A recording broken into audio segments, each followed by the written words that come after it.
All right, today we're talking about how to leverage AI in your business. If you're curious about AI, if you've been watching the news lately, it's all over the news. And if you're curious about how to adapt it and adopt it in your business, we're going to get into that in a second. My guest is Nicole Donnelly of AI Smart Marketing. I'll tell you more about her in a second, so stay tuned. Welcome to the Smart Business Revolution podcast, where we feature top entrepreneurs, business leaders, and thought leaders and ask them how they built key relationships to get where they are today. Now, let's get started with the show. All right, welcome everyone. John Corcoran here. I am the host of the show. And every week I feel so privileged. I get to talk to smart CEOs, founders, and entrepreneurs of all kinds of different companies. We've had Netflix, Kinko's, YPO, EO, Activation, Blizzard, Grubhub, Redfin, you name it. Check out the archives. Lots of great episodes for you in the archives. And we've done a number of different episodes talking with experts about AI because it's such a massive impact. It's going to have such a massive impact in the years ahead. And of course, this episode brought to you by Rise 25, my business where we help B2B business to get clients, referrals, and strategic partnerships with Done For You podcasts and content marketing. And if you're curious about AI or Rise 25 or what we do, you can go to rise25.com or email us at support@rise25.com, and we'll be happy to tell you about what we do. All right, Nicole, such a pleasure to have you here today. Now, you are the founder of AI Smart Marketing, and you have incredible expertise. You and I belong to a couple of different communities and groups together, and I've seen you in action, just incredibly giving with your time and your resources, and you watch this space very closely. But you've got an amazing, interesting background in entrepreneurship. So she's been everything from a professional snowboarder to a ski and snowboard instructor, started a home-paced venture called BabyLegs that turned into a brand with global recognition, and she ended up selling it. Now it's featured in different museums in Seattle. So it's really cool. We're going to hear all about that story. And Nicole, I'd love to start with the beginning of your journey. So you grew up on a dirt road with a town of 600 people. So small upbringing, went to a small little private Lutheran school. Tell me a little bit about what that upbringing was like and how it kind of shaped your entrepreneurial roots. Oh man, that's a good question. I feel like being out there, I had to entertain myself a lot. And so I wanted to be an inventor, and I invented things from the liquor dispenser that I put in my neighbors' mailboxes, and they probably thought it was very weird. I would just make things. I made robots in my room and built a spaceship in the backyard. And I had the freedom of creativity because we had nothing else to do. That's a great thing, right? I worry now that this generation's got a world of entertainment in their pocket that it doesn't, when you're not driven by boredom to go and create things like, why else would you do it? You actually, one of your first money making endeavors was selling telephone wire. That's got to be a first here. A fifth grader that sold telephone wire. Yeah, so telephone wire on the inside is really colorful. There's probably 10 different strands in there, and you take it apart. And for some reason, we had a spool in the backyard, and that was when we lived in Utah. And my mom, I remember helping me measure out these yards of telephone wire in the garage. And I took them to school, and I had these little, 3-foot long bundles that I would sell for 50 cents at school. Okay. Until, I don't know, principal or somebody got upset about doing that. And they kiboshed that operation. I've heard that story many times before. People are selling something on the side at school, and you get, the principal it definitely shuts it down. But you had an interesting, what would you do if someone didn't pay you? Well, anybody remembers Micro Machines? They were like the small Matchbox cars. Yeah. And so I ended up with a collection of Micro Machines because people did not pay. So I kind of repossessed their Micro Machines. I love how you're taking matters into your own hands.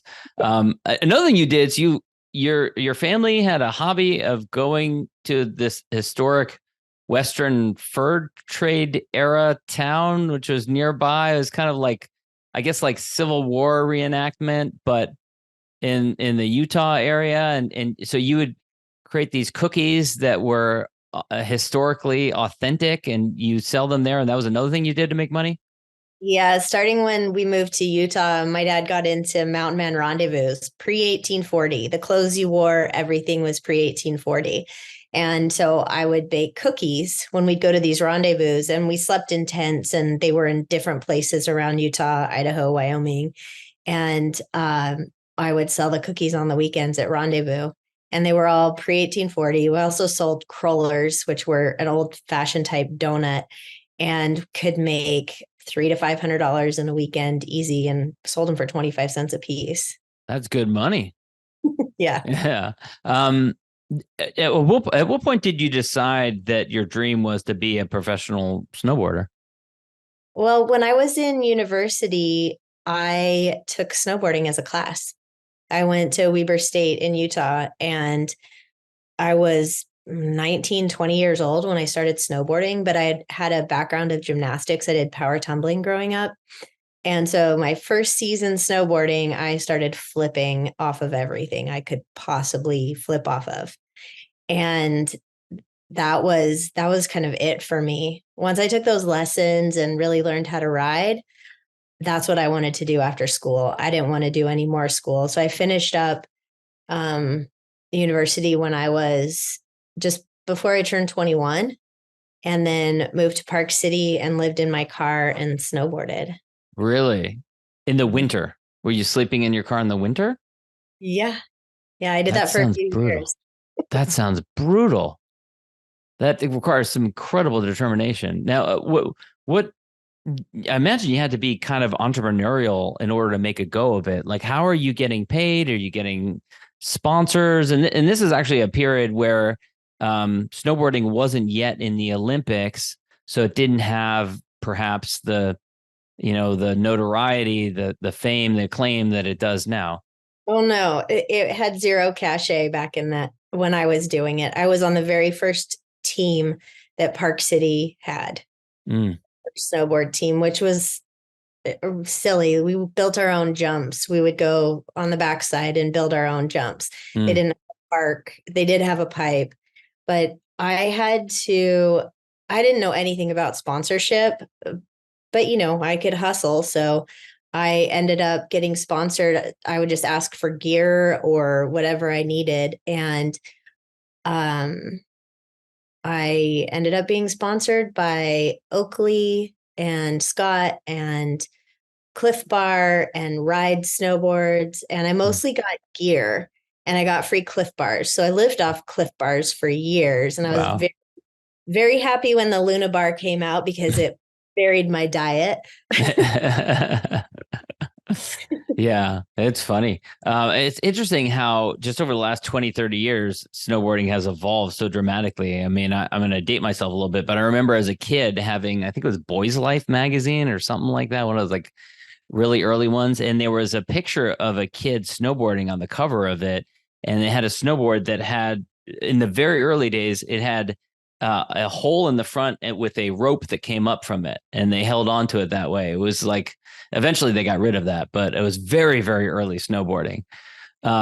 So around this era, sometime around here, you even selling helmets out of your locker in order to make a go of it. Yeah, I would go to a helmet importer in Tacoma. At this point, I was living in Washington, and I would pick up helmets and sell them up at the hill out of my locker at ski school. And so I was known as the helmet lady. I would sell to the employees and my students and everybody. And it was just a cash job back then. Mm-hmm. Selling helmets, because at that point you had to have helmets to compete, and it became a best practice to wear them when you rode. And helmets retail were $80-$90, and I would sell my helmets, I think maybe $30-$40. So you could undercut wherever else they were buying them from. Severely. Yes. Yeah. Yeah. So I sold a lot. And Now, eventually you actually end up getting pregnant, married, and you have a kid Yep. around that time period, which leads to your Baby Legs business initiative, epiphany. What was like? Your child is crawling around on the floor, and you had the idea for a business. How did you come about it? My kid was allergic to every first food, it seemed like, that we were feeding them. And so I cut off my snowboard socks, pulled them up over Sarah's little knees so that Sarah could have a naked bottom, because any parent knows the They got a best cure rash. You got to dry for it rash. off. Yeah. Mm-hmm. Yeah, exactly. Is that air. And then we got into the whole diaper free lifestyle that way. And I was at the grocery store one day, and Sarah had on their little baby legs, their leg warmers. And this woman just thought it was the cutest thing ever, and she wanted some. Within the first 2 weeks, I sold 100 pairs out of my diaper bag. How? I just had them on me and sold them to mom friends. People thought they were so cute. And I had a super cute little baby. So, I had my little model with me. Yeah, yeah. At what point did you decide that this is really worth making into a full-on business? I don't think I ever consciously made that decision. I was on a mission to make parents' lives better. And if they have baby legs, they're going to spend more quality time with their kids. They're going to have an easier time potty training, easier time diaper changes for boys and girls. And so I was on a mission to let every parent know about these. And we had, within the first 6 months, we were in a handful of different countries, including Japan. And within 3 years, we were selling into 85 countries. And So this is far beyond just another mom at a grocery store seeing your kid. So there must have been some conscious effort behind it. Are you hiring people? Did you have investors? What was that trajectory like? I mean, I hired mom friends of mine. I hired my mom. I hired my stepdaughter. I hired my stepson. I made a lot of mistakes and just hired everyone that I knew around me to help. Yeah. And um, I made the designs myself, which the first round were not so hot, and I learned and made better designs. Um, but I was on a mission to make parents' lives better. And so when it came to dollar amounts and hiring people, I just did whatever I needed to do. And I made so many mistakes along the way. And I made some good choices too. Like spending $4,000 for a Mariners box suite to host some Japanese prospective distributors. And my little team at the time, thought I was crazy and spending that much money. And I just was determined and, thought it would be worth it. And that Japanese distributor ended up selling 1 million pairs of baby legs every year. And they Wow. opened up baby leg stores in Japan. And they were such a good partner. And it was one of the best early expensive decisions that I made. Now, now we have Shark Tank, right? This sounds like a perfect product that today would be like Shark Tank Absolutely. would drool over a product like this. But I'm going to channel my inner shark, because Okay. so often when someone comes on with a business like that, they say like, "Oh, you know what? This is too easy to rip off. Someone else could easily duplicate this idea." Was that true, or was there, quote unquote, a moat, or was there something that differentiated it? There's the name, there's the brand, anything else? In the end, it's the brand. The brand is everything. And it's everything that the brand stood for. And having me and my child behind the brand, our name and little pictures in the store, that was the real differentiator. And also, I'm really fast. I get out in front of things before other people do. I knew I probably only had, I thought, 2 or 3 years before people would start coming up and making them. And so I ran fast. And having been a snowboarder, I have a different perspective on risk than most people do. I would think so, right? Yeah, I have a really high risk tolerance, I think, compared to the average person, because I lived in my car before. My sense of loss when it comes to physical things and money is different than, most people, Yeah. because I have been at the complete bottom and been totally happy, Mm. and so the that I was able to put the money in, and I kept putting it into the business and putting it into marketing and advertising, which most people are conservative at their spending in that. I Hmm. wanted us to be everywhere. Mm. And now, many product-based businesses, one of the big challenges is you have to invest a lot of money up front, and sometimes you don't get paid by distributors or retailers until later. So it can be a challenge to keep up. Even growth can cause real challenges. How did you overcome those challenges? Yeah. So the cash flow issue, I started with my mom's credit card. She Okay. had a $20,000 limit. At the time, I had a $500 limit. I think I was 27 when I started, or 26. And so I needed that. I paid it regularly. I paid the bills on it. Then my bookkeeper, my accountant, told a local bank that they needed to give me $100,000 line. And he knew my business, and he, sort of helped with the cyclical nature, because we sold the most in December of all year. The holidays, right before the holidays. Mm. Yeah. And so we did need help with that. And then I won an award from Home Street Bank, and we were at a Mariners game again in a box. And I, cozied up to the business banker and got to know them, and ended up getting a $400,000 line of credit. You're And like, I that, just got an award from you guys. You got to give me a bigger line of credit. yeah, That gives you so good I did. credibility. And then it was 1.4 after that. And Wow. But at a yeah, certain point, this starts to get really scary, right? Or again, does your sense of fear not kick in? no, I just had a lot of naive optimism at the time. Uh-huh. And then I don't know how much you can get into the details, but how big did you get this business? Is there a proxy in terms of size, a number of employees, or number of sales of baby legs per year, or revenue, or any of those sorts of things?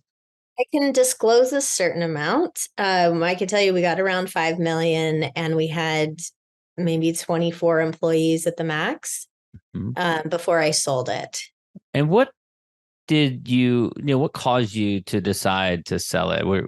Did you feel like you were done? Did you feel like it was an opportunity? I never planned on selling. That wasn't even something I thought about. But when 2008 hit, my bank called the line due, $930,000. Wow. And how much was it all drawn out at that point? Well, it was a $1.4 million line, and we were in 930,000. And Wow. because they went under investigation, they shut our line off and called it due immediately. What do you do? Well, I got a phone call 2 days later from the CEO of the company that ended up buying us. And I had two options at this point, two sort of viable options. I could sell, and I had two friends who would give me $500,000 apiece. Good friends. Very good friends. One was my business coach. Mm. And so he knew my business inside and out, and felt okay. And it was his friend also that would give me the money. And they were also in the industry. Mm. And what ended up happening is I chose the company in New York to sell to them, because they would be able to finance the growth. If I got $1 million, I couldn't finance all the inventory and growth that I needed to for the business, and I would have had to lay more people off. So I chose the option that I thought would keep the most employees in their jobs and be able to grow the company, because they needed a bigger line of credit than I could get access to. Mm. Um, yeah. So you end up selling the business, and you end up going to work for the new company, working for the acquiring company. What was that like? Well, I had 30% in the new company that we formed together. We did an asset sale. And so all the assets lived in the new company. And I was supposed to still run it in Seattle. And then they started to tell my staff to do different things than I wanted my staff to do. Mm. And my staff decided that the paychecks were coming from New York, so they weren't going to listen to me anymore. Wow. And it was everything from operations to design. And even though I had an agreement of the things I had authority over, they didn't uphold that. Mm. And they had more money than me. They were in a better financial position. I couldn't legally defend that.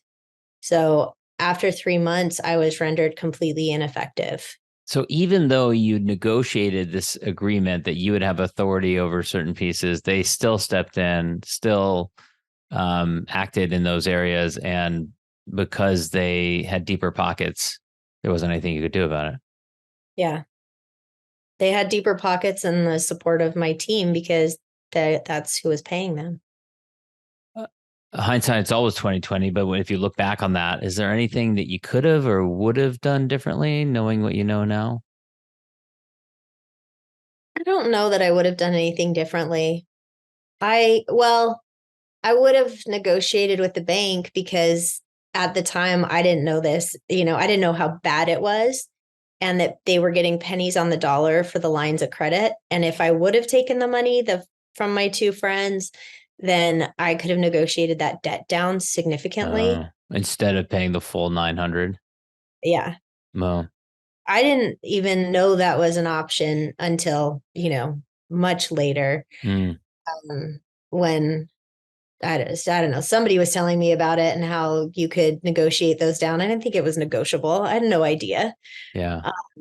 So I would have been able to have more money in my pocket had I known that and been able to negotiate with the bank on that one, because they did not want to, they didn't want to take over my business. They didn't want me to go to, the business version of foreclosure. Yeah. Um, Yeah. The banks don't want to run people's businesses. Yeah. No, they don't. And so it could have been pennies on the dollar, which I learned later that other people negotiated their debts that way at that time. Mm. So you going to work for the company that acquired you, and they end up telling your staff to do certain things. You're in disagreements. What happened next? I just went home, stopped going in the office, and was super depressed for a bit.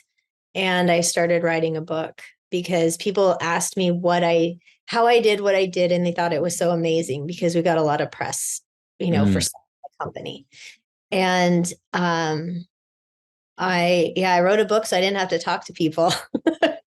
Because you wanted to be able to say, "Here, go read my book." Yeah. Here's Yeah. how I did what I did. So my Yeah. first book, it's on Amazon. It's Rash to Riches. I love that title.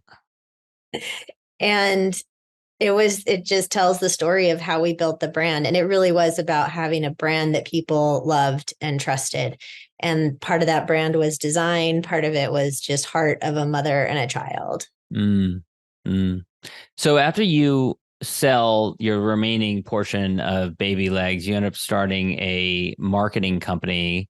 And one little detour from baby products to condoms, selling condoms online. That's quite a shift. So you end up buying a company called Condom Mania. How did that come about? Well, I started the marketing company. We started as social media training and then moved into services too. And I got kind of bored with it. And my friend had a condom company and we were looking at working together, and then he just wanted to sell. And I thought, well, that sounds fun and interesting. And then I can practice all my marketing skills on a product business again, because I love products. So I ran that for 3 years, and then we sold it because it wasn't the industry that I was meant to be in. It was not the keywords I wanted associated with my name. Yeah, I mean, by the way, was there any, friends who were like, you were like acclaimed for selling this having the baby product line, and now you're going to be selling condoms? Or are there people that were like, what are you thinking, Nicole? Oh, no, most people are just curious. Just curious about it. So they didn't try and talk you out of it. No. And it's kind of interesting. What made it different? What did they do? What did the company do?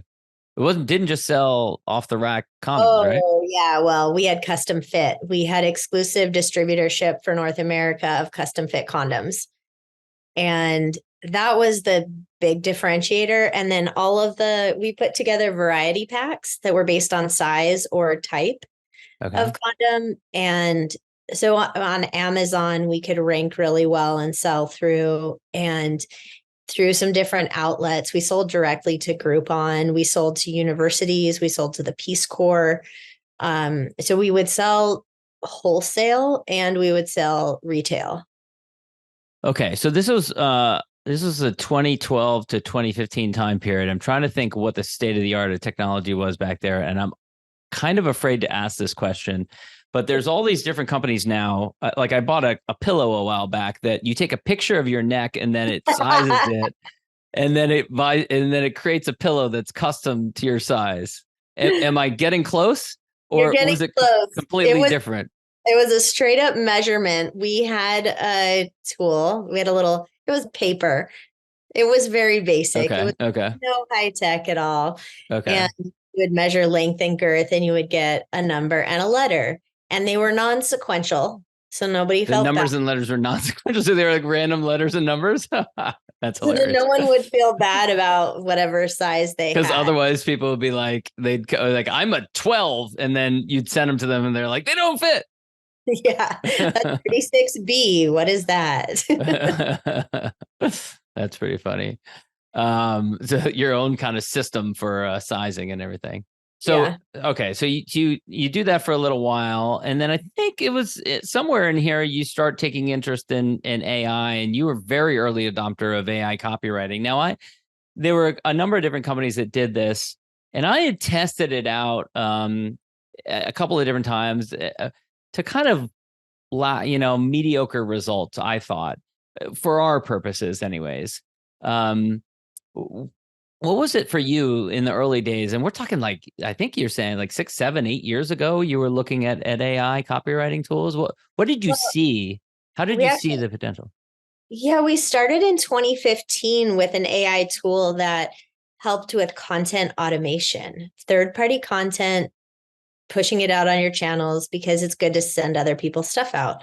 And it was curated and it was on brand and all of that. So there was a tool that we used for that back in the day, in 2015. And then we were doing copy with AI tools during COVID. When we were at home, I learned about the tool from Clubhouse and we started using it, and it helped save us a lot of time on all of our copywriting. And then we started learning about other AI tools, and you needed a programmer for it. So one of our technical partners would play with this stuff, and we kind of stayed on top of it because we had technical partners. Even though our core team is not technical, he would show us all the things that you could do with it and, what we could do with it. But it was really a programmer had to talk to the AI, except for in copywriting. And once ChatGPT broke, it broke the dam for all natural language processing tools, NLP. That is the key that took AI from this thing that was kind of behind the scenes in our phones, in Gmail, in all the places where Grammarly, it's been running since 2009. So AI has been listening to our conversations and it has all this data on us, but we weren't able to interact with it until recently in natural language, not programmer language. And now that's the big differentiator. And that's why it's available and accessible to everybody, no matter how smart and fancy of a degree you have, Yeah, you don't have to hire a programmer in order to no, access it. Yeah. no. Mm-hmm. And this is a great leveler. And this is why I'm so passionate about it, because as you're growing your business from 0 to 1 million, from 1 million to 10 million, there's this valley of death. 10 million to 50 or 100, there's this time where you end up with a lot of financial outlay for the technology to scale your business. And you have to get these systems in place. And typically they say businesses fail because they run out of money. Well, why do they need more money? If you're product, you may need product and you might need some of that financing, but it's technology that usually is the spend Sometimes it's physical locations and equipment. But right now, with the technology and then the people that you don't have to hire now, you can save so much time and so much money. And I think more businesses that are small now are going to be able to grow like never before. Like never. And we're recording this in October of 2023. What are some really interesting ways that you're seeing companies utilize this technology today? Oh, I mean, a sales chatbot that can actually sound like a human that's talking to you and answer your questions like a human would, not an if this, then that kind of programmatic conversation. You can have phone calls with bots that way. Like the sales bots are a game changer. There's also there's AI for dealing with HR issues, for reporting HR issues, for finding good employees and screening them. There's whole sequences. Anything marketing, of course. Marketing is an easy one for images and graphics. There's so many automations that you can create with AI and a few tools where you can automate the production of a lot of content, video, image content, and audio content too. Tedious tasks. If you think of any tedious task you have to do, like spreadsheets. For me, I used to do these budgets. I mean, still have to do these budgets. They take me like 3 hours to do one. Now it takes me maybe 30 minutes to do the budget Because of AI. because of AI. Yeah. And ChatGPT came out in, I think, November or December of last year. So we're coming up on a year here.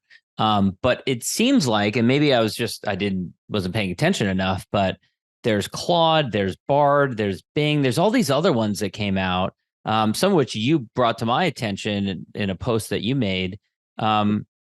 Were all of those kind of sitting on the sidelines and these other companies felt like they needed to release them? And so they'd been working on them for years? Because it just feels like it was just an avalanche of all these other competitors, some of which, a lot of people are not paying as much attention to, but have as much capabilities as ChatGPT does. They do. And sometimes they give better outputs too. Google's been working on their AI forever. They didn't release it before ChatGPT because they didn't feel like it was ready. That was what their statement was.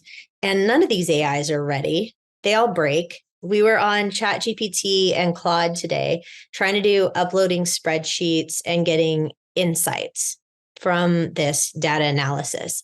And I did it the other day and ChatGPT was broken. Today, Claude was broken. It is to be expected that these tools will hallucinate. They will give you wrong answers. And for the time that they save you, it's worth the clunkiness of it all. When this all shakes out and everybody has these nice, smooth tools, I think it's going to be another year or two before it gets ironed out. But you just have to expect these because people don't want to be left on the sidelines. They don't want to get left behind because ChatGPT gained so much ground, which then brought Microsoft forward again, right? And it did. I mean, Microsoft suddenly became super relevant overnight, it seemed like. It did. And now Microsoft tools, so Google released Duet, which is inside of all of the Google workspace tools, and it's really clunky. Microsoft has Copilot inside of everything. Microsoft also has more than 250 AI features in their online version of Office 365. And it can do things that people have wanted to do for years, like take a Word document and turn it into a PowerPoint. You can do that with AI now, and it takes 2 seconds. It's not super pretty because it's Microsoft. I love Microsoft for what they're doing, but it's just not the most aesthetically pleasing brand. Yeah. And so you get the product that looks like it's Microsoft, and you get some of these other products though, like Gamma, which is gorgeous and produces gorgeous presentations in 5 seconds on any topic that you could want. It's so amazing and this is where these new tools and new companies and new brands can come to the forefront and compete with the big guys. Where should companies, small companies that are listening to this that haven't tapped into all these different resources, where should they be looking? How should they be getting their news? How should, if they don't have tons of time to keep abreast of all the new developments, how do they figure out where they should be focusing their energies and what's the latest cutting edge new change that's going to affect their industry? I would just say pick a couple tools, pick a ChatGPT, Claude combination. And anytime you are faced with a tedious task that you don't want to do, and you're just, sitting at your computer, just think, how can AI help me? And there's a website called There's an AI for that has more than 8,000 tools listed. And that can be really overwhelming. But if you just take a couple of the tools and see how you might be able to reduce those tedious tasks, that's a really good first start if you just get in the habit of using them. And then the other insane thing is that you can ask a lot of times. You can say to ChatGPT or whatever, say like, I need to do X, Y, Z. How can I do it? And it may give you the path forward to what you want. Yeah, it just might. Yeah, it might also hallucinate and give you some answer some that crazy stuff. Yeah. That's part of that's a little funny, too. But you have to be careful before you ship it off to, to your client or whatever. Or we've heard stories of lawyers that have submitted things to judges that have completely made up case law and things like that. So yeah, you do have to be very careful with it. Well, and I was just going to say one of our favorites is Jasper, and that's the one we've been using for years. And it was called Jarvis before, and it's Jasper, and it's gotten a lot of investment money. And you can create a knowledge base so you can get really good content out of it. You have to know how to use the tools well. That's why we do training. And, when I started the marketing company, we started out as a training company. And I feel like I'm back at the beginning again, now doing the AI training. And I'm really enjoying it because teaching is in my nature. Both my parents have masters in instructional technology. So that's what they've done too. Mm-hmm. And I love showing people these tools that can save them time doing stuff that nobody wants to do. Yeah. So it's kind of the most boring thing, but it makes it exciting. And I haven't had this much fun working since I was snowboarding. That's great. What do you say though to people who are fearful of these tools, and specifically fearful that they may, replace what they've been doing, what their vocation has been for a long time? Because people will find some AI tool out there that can do it for free or a lot less expensive. What do you say to those people that are really fearful of that? I would say that AI cannot replace humans yet. We need AI-powered humans, and we can leverage it, and then it frees your brain up for more creativity and more fun things and more of what you enjoy doing. Right now, if you don't learn to use AI, you'll be replaced by somebody who does.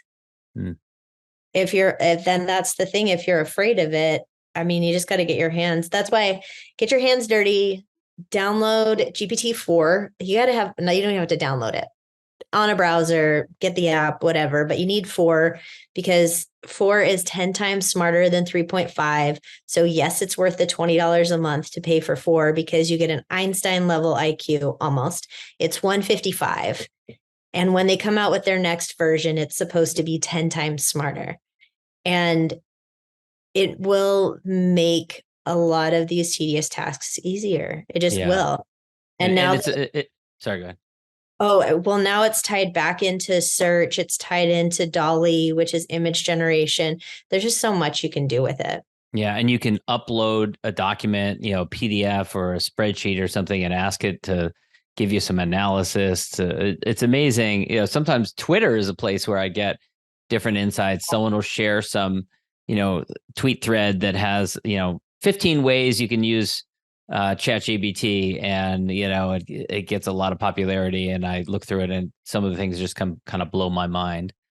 It's really cool and exciting, all the different adaptations. Yeah, it is. And we keep a concise list that we keep updated that has the tools that we like the best in the moment. but the ones that I think are good for teams, or they just have a really good, easy user interface. And our list probably doesn't have more than 20 tools on it. And it's for a variety of business purposes. And you can get the list for free. It's aismartcourse.com. And it's just a Google Doc that I update. And I keep it there for people as reference information. There's also a security doc attached to that about how to think about privacy and security and the things to check for. But there's links to our favorite tools on there. It feels like the early days of the internet when things were clunky and they didn't always work, but you could kind of see like, oh, this is going to change everything. There's going to be a whole new world of stuff that we don't anticipate. And, things like Uber or Airbnb or something like that comes along that you never could have anticipated or few people anticipated. Yeah. And when people ask where we're going with AI, I don't know. I don't know where we're going to be in 6 months. I mean, there are all these possibilities. There's things that I really want to be built that I think somebody's going to build. But there's so many possibilities out there. I don't even think we can imagine what's coming up. Yeah. Nicole, this has been great. I want to wrap up with the question I always ask, which is my gratitude question. I'm a big fan of expressing gratitude, especially to those who helped you along the way. And you've mentioned a few people here. Who would you want to acknowledge? Who would you want to kind of publicly call out and just thank them for helping you in your journey? I'll have to send this recording to him, but Andy French, he worked for me at BabyLegs. And when the bank cut our line off, Amex shut everything down, that was December 15th, I believe. Everything stopped in banking and shipping and everything that stopped that day. I couldn't pay payroll. And Andy lent me $120,000. Amazing. And he worked for me. He knew the money was coming in. And when I sold the company, I had to lay him off just before. Oh. And he still remained a good friend, but I so appreciate him in that moment because it was a tough one. And he helped us make payroll for a couple months. Wow. Yeah. Such a roller coaster, isn't it? Where can people go to learn more about you, Nicole, and learn more about AI smart marketing and all the different courses that you have available for people? Yeah, you can go to NicoleDonnelly.com. That's an easy one. And AIsmartmarketing.com for the courses. And NicoleDonnelly.com is hosted over there anyways, so you can navigate out of it and go to all the AI stuff. We've got a blog that's pretty good that we keep up with a lot of the different technologies and we demonstrate and use them on there. So any video tools, we use them in the different blog posts, and any of the image generators, we use those as well. So I think the blog is pretty colorful over at AI Smart Marketing. And if you're looking to get started, it's a good place to start digging through. And we try to make it as easy and accessible as possible so you could be the most beginner, non-technical person and you will understand how to use it. That's great. Nicole, I've learned a ton from you. Thank you so much for your time today. Thank you. Thanks for listening to the Smart Business Revolution podcast. We'll see you again next time, and be sure to click subscribe to get future episodes.